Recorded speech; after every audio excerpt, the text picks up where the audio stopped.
Hello and welcome to my channel In Search of Wonder. My name is Anne and today I am doing the Mama Bear tag.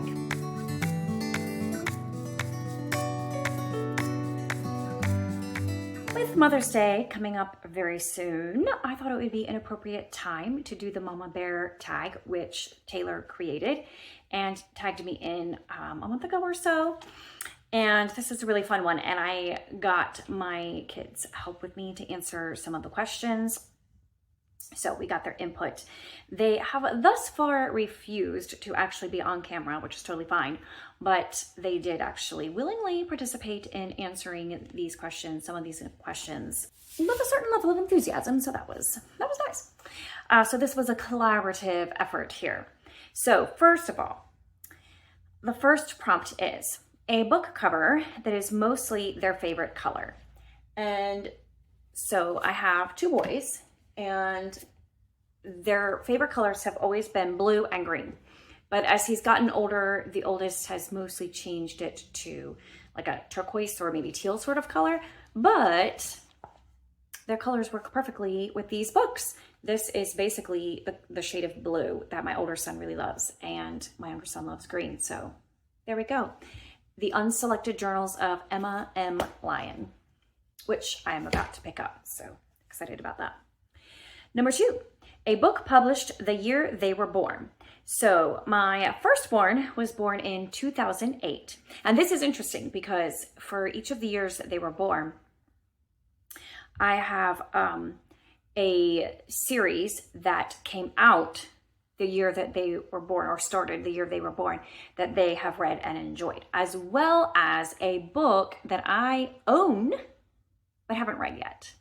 So I'll show you both of those, or tell you about both of them. So first of all, for 2008, the Hunger Games book came out in 2008. And interestingly, my oldest son has read that, but I have not. I kind of want to, and I also kind of don't want to. But he's read it and he liked it. And I also, this book was published in 2008, Outliers, which I have read a chapter of. It was assigned reading in a class that I took. And so it was very good and I wanted to read the whole book, but I have not yet, but I have a copy and it's on my shelf. I found it last year at some point at a thrift store or yard sale or something. So I do want to read it. Just haven't yet, but that came out in 2008 also. And in 2010, The Lost Hero by Rick Riordan was published, which both my boys have read a couple of different series by Rick Riordan. To be perfectly honest, I'm not 100% sure if they've read that particular one. I think so, but I don't really know. But I know they have both enjoyed the Percy Jackson series and one or two others. And additionally, in 2010, and I've not read any of the Percy Jackson. Doesn't particularly appeal to me personally, but they like it. And another book that was published then is The Immortal Life of Henrietta Lacks, which I also want to read. I'm very interested in this, but I have not yet. It's on my shelf, and I want to, but I haven't. So, number 3, a book set in the season they were born. And so for this, I don't actually have a book. I kind of tweaked this answer a little bit. Instead, I actually have a poem that goes with each of them, the season that they were born. So the first poem I have describes perfectly the season of year when my older son was born. And it is by James Whitcomb Riley. I memorized this in elementary school, and lines of it still go through my head periodically, especially in the appropriate season. And here's the poem. When the frost is on the pumpkin and the fodder's in the shock, and you hear the kick and gobble of the strutting turkey cock, and the clacking of the guineas and the clucking of the hens, and the rooster's hallelujah as he tiptoes on the fence. Oh, it's then's the times a feller is a feelin' at his best, with the rising sun to greet him from a night of peaceful rest, as he leaves the house bareheaded and goes out to feed the stock, when the frost is on the pumpkin and the fodder's in the shock. There's something kind of hearty like about the atmosphere when the heat of summer's over and the coolin' fall is here. Of course, we miss the flowers and the buzzin' of blossoms on the trees and the mumble of the hummingbirds and buzzin' of the bees, but the air's so appetizing and the landscape through the haze of a crisp and sunny morning of the airy autumn days is a picture that no painter has the coloring to mock. when the frost is on the pumpkin and the fodder's in the shock. The husky, rusty rustle of the tossels of the corn, and the rasping of the tangled leaves as golden as the morn. The stubble and the furries, kinda lonesome like, but still, a preaching sermons to us of the barns they grow to fill.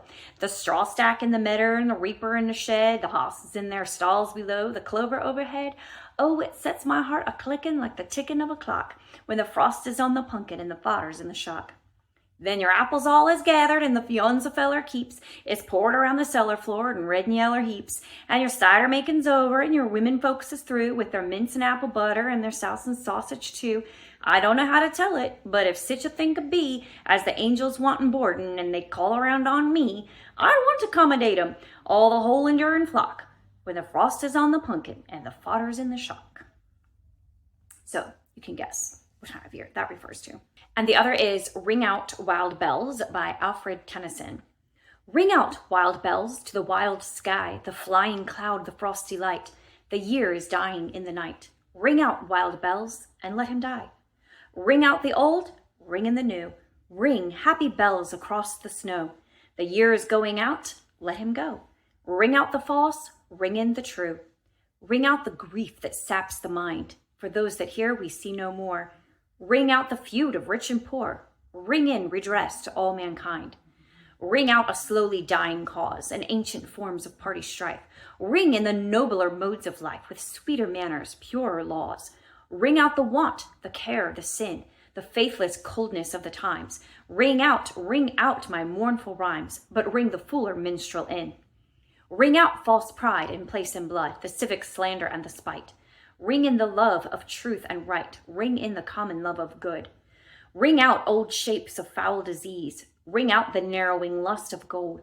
Ring out the 1,000 wars of old. Ring in the 1,000 years of peace. Ring in the valiant man and free, the larger heart, the kindlier hand. Ring out the darkness of the land. Ring in the Christ that is to be. So, those are poems about the seasons that both my children were born in. I couldn't honestly think of any books like that were specifically set in those times. It just seemed kind of vague. I don't know. I couldn't come up with anything. So, but those poems came immediately to mind. Next, number 4, we have a book title starting with a letter in their first name. And what's interesting, and this worked out very nicely, is these two books are by the same author. So I really like how, the answers for all of the prompts in this one just seem to have like all of these neat little connections and consistencies within them and relationships between the answers. Just kind of cool because these are both by the same author, Edenbrook and Blackmore. And older son, younger son, E and B. And those are two books that I really enjoy also. Great Regency romance novels, some of the best written that I've read. And then number 5, a book character that reminds you of them. And this one I actually asked them to give me a book character for each other. So they each picked a book character that they thought was like their brother. And so for my older son, my younger son said Fred and George Weasley from Harry Potter, if they were introverts, because my oldest son is very much an introvert, and so they're not introverts. So if my older son were an extrovert, he would be perfectly like these guys, which he agreed to. He said, actually, yeah, that's a fair assessment. And I've not read the books, but they describe the characters to me as kind of fun-loving, like the humorous aspect of the story, kind of pranking other people, but also very smart. So yeah, that sounds like my kid. And then, but yeah, he's not very extroverted at all. He's definitely introverted. He can, be funny and stuff with his friends, but he has to know somebody really well. And he definitely requires a decent amount of alone, introspective time. And for my younger son, this is funny. My older son said, this cracks me up, but it's actually perfect. You're going to be like, oh, how does that work? But I mean, like, it's perfect. He said a blend of Eeyore and Tigger. And nailed it. That's my younger son, pretty much. Yeah, like he is friendly. He's the extrovert. He's friendly, outgoing, loves people, very social, doesn't know a stranger. But at the same time, he is 100% glass is half empty kind of guy. Yeah, totally. And I have on occasion called him Eeyore. So yeah, he's pretty much a perfect blend of Eeyore and Tigger, that's for sure. Number 6 is a book with something in it that they love or love to do. And this one, I honestly, I'm really cheating on because I really don't have an answer. I would say that any book that has a lot of, like the characters read in it a lot would work. So I'm thinking like some of Austen's novels, like Pride and Prejudice and Northanger Abbey, or Little Women, or the book I'm currently reading, The Heir of Redcliffe. The characters talk a lot about the books they're reading. Any book where they talk a lot about, you know, or they read a lot, or they talk a lot about reading books. My older son, that would work because he loves to read. But other than that, I think I don't read the books that have activities that interest teenage boys in them. Like basketball. I don't think I've read any books in a very long time, quite possibly ever, where the characters love to play basketball. So that's one. My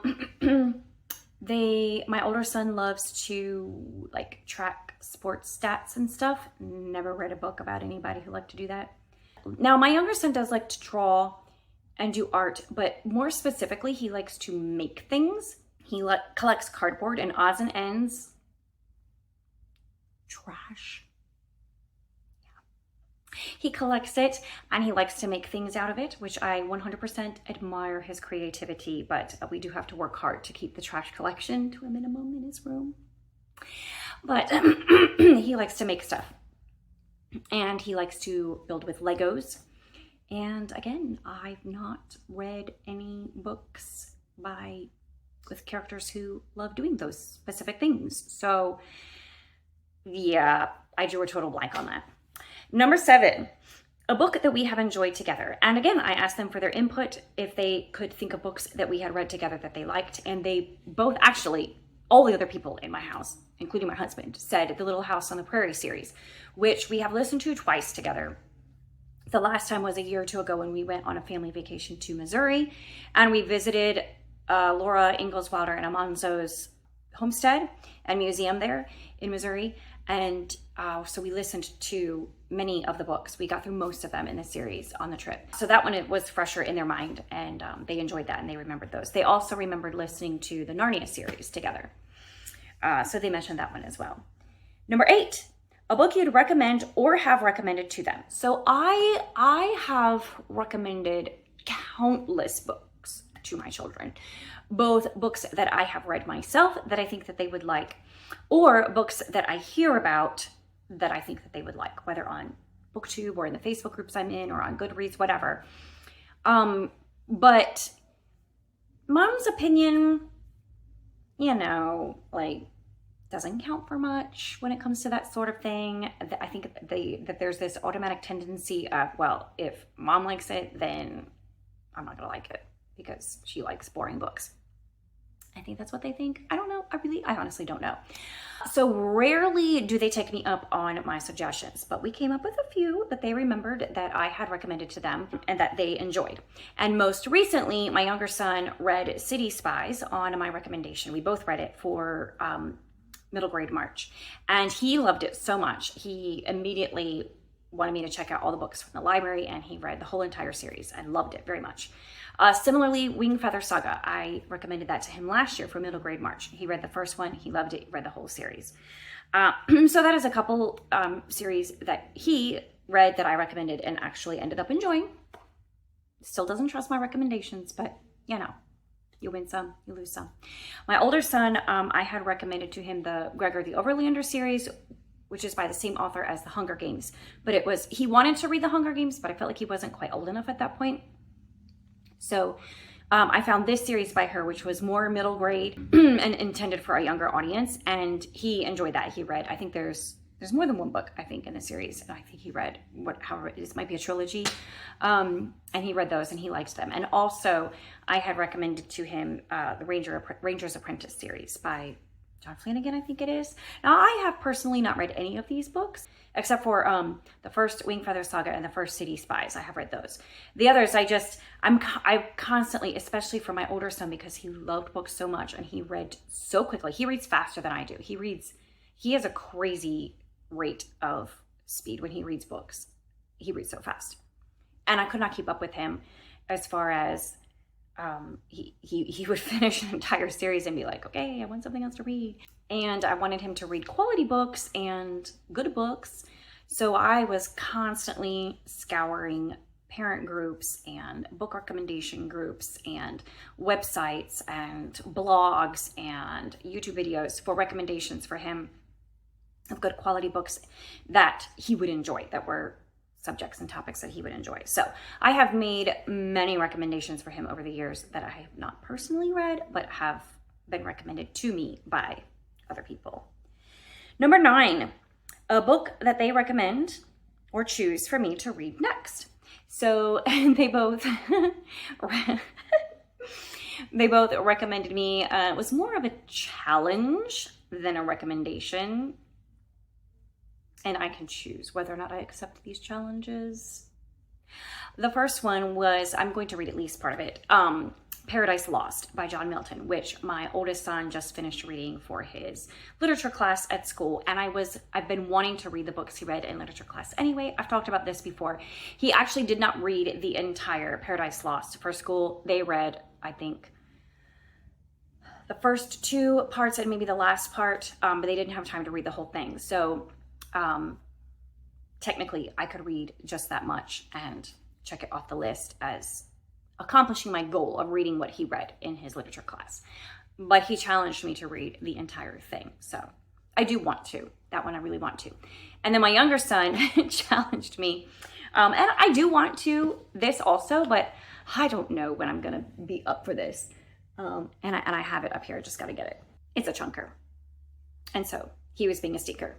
And he wanted to recommend a book to me that I should read that is very long with teeny tiny print.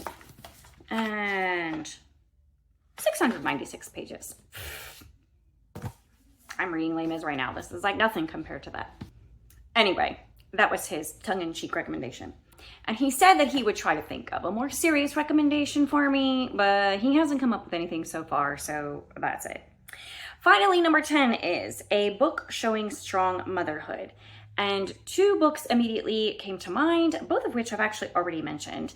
And one is Ma Ingalls from the Little House on the Prairie series. I love her so much. Like, she's so, she's a typical mother from that era, very, very strict with extremely high expectations of her children's behavior. And yet, what a childhood she gave her children. They were expected to do a lot. They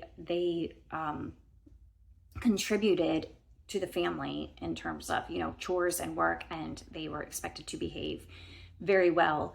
And yet, what an amazing childhood they have, and what adventures they had, and what freedom they had in many ways of the things that they did together as girls, and the love that the family shared. So Caroline Ingalls was very stern and strict with them, as was normal in that era, but also you knew that she loved them so much, and they loved her too. So Ma Ingalls. And then another one would be Marmee from Little Women, of course. What is a discussion of a great mom in literature without Marmee? Truthfully, as I was thinking about it, aside from those obvious ones, so many books, especially children's books, don't feature mothers at all. Like, the mother's out of the picture. Either she's, the kid is adopted and is orphaned, or the mom is just not present much in the storyline. It's very strange. Very interesting. So there aren't a lot of strong mother characters in children's literature, I don't think. And maybe even in adult literature, honestly, because I was trying hard to think of some, and I was coming up blank, except for those two notable examples. So that is the Mama Bear tag. And I'm going to tag Bethany at Bethany's Bookshelf and Victoria at A Musical Bookworm to do this Mama Bear tag. No pressure, but if you want to do this tag, go for it and enjoy. I hope you have fun, and I will see you all next time. Bye.